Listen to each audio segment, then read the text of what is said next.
জামাত ইসলামকে খুলনার মাটিতে পা রাখতে দেব না।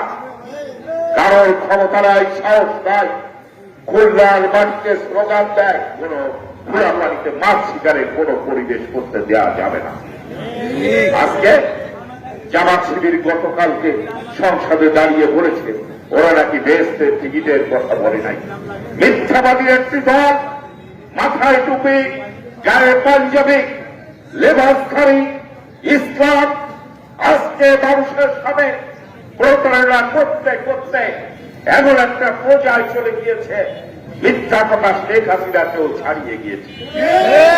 শেখ হাসিনাকে ছাড়িয়ে গিয়ে মিথ্যা কথার রাম রাজত্ব কায়েম করেছে জামাত ইসলাম।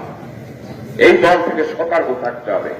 আপনারা মনে রাখেন, বাংলাদেশের মাটিতে কোন প্রকার মত সৃষ্টি করে, কোন প্রকার চক্রান্ত করে বাংলাদেশের কোন ষড়যন্ত্র আমরা মেনে নেব না।